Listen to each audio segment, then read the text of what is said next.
On April 22, 2025, the peaceful town of Pahalgam in Jammu and Kashmir was rocked by a devastating terrorist attack. What began as a day of leisure for tourists ended in tragedy as militants from the resistance front targeted and killed 26 people, primarily Hindu men from across India. The attack was a calculated act of terror, designed to instill fear and disrupt the fabric of Indian society. The brutality of the assault sent shockwaves nationwide, turning a beloved holiday destination into a symbol of loss. This was not just an attack on individuals, but on the idea of a pluralistic, open India. The nation mourned, and public anger surged, demanding a response that would ensure such horror would never be repeated. The government faced immense pressure to act decisively. The tragedy at Pahalgam became a rallying cry for justice and national unity. In the aftermath, India's leadership moved swiftly from grief to resolve. Prime Minister Modi addressed the nation, vowing justice and unity. Intelligence agencies traced the attack to terror camps and command centers in Pakistan-occupied Kashmir and Punjab. India suspended the Indus Waters Treaty, signaling its seriousness to Pakistan and the world. Behind the scenes, military planners prepared a bold, targeted response, Operation Sindoor. The mission's objective: destroy terrorist infrastructure with precision while avoiding a wider war. On May 7, 2025, India's armed forces stood ready to strike back. At 2 a.m. on May 7th, Operation Sindoor began with a barrage of precision air and missile strikes. The Indian Air Force and Army, guided by real-time intelligence, struck 9 key terrorist sites. 5 in Pakistan-occupied Kashmir, 4 deep inside Pakistan's Punjab province. Advanced fighter jets launched BrahMos and Scalp-G missiles, hitting targets with pinpoint accuracy. Israeli-made Rampage missiles and hammer bombs destroyed hardened enemy positions. The operation lasted just 25 minutes, overwhelming enemy defenses and sending a clear message: there would be no safe havens for terrorists. As Pakistan retaliated with drone swarms, India's S-400 and D-4 air defense systems neutralized the threats. The offensive and defensive maneuvers showcased India's technological edge and military coordination. By dawn, the primary objectives were achieved. Terrorist infrastructure lay in ruins. The operation's success reverberated across the subcontinent. India had demonstrated both resolve and restraint.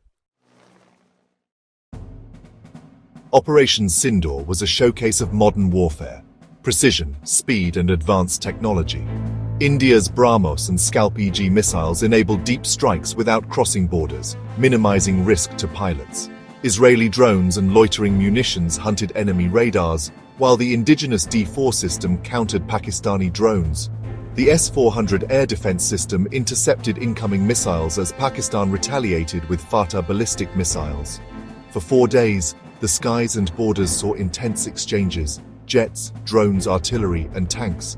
Both sides suffered losses, but India's primary targets were destroyed, and over 100 terrorists were eliminated. The operation set a new standard for India's military capabilities. It was a turning point, proving India could execute complex, high-tech missions with precision. The message was clear: India would not tolerate cross-border terror.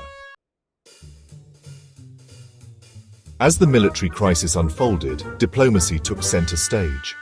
The US, fearing escalation between nuclear neighbors, intervened. Vice President J.D. Vance and Secretary of State Marco Rubio led urgent talks. India launched a diplomatic offensive, framing Operation Sindoor as a legitimate act of self-defense. An all-party delegation led by Shashi Tharoor toured the Americas, winning support and correcting the narrative.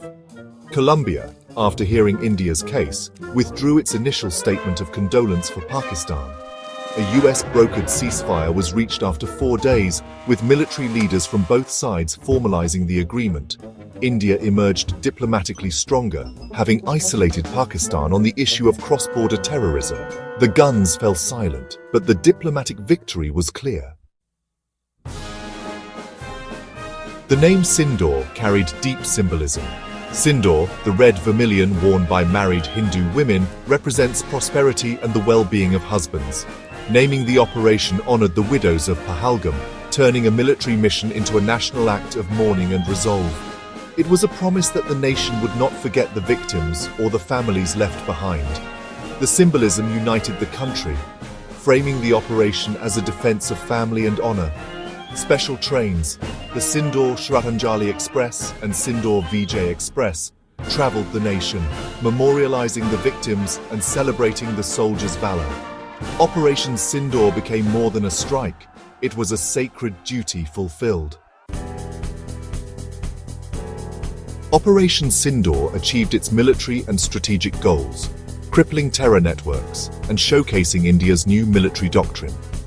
The operation set a precedent for swift, high-tech responses to terror, signaling a new era of assertiveness.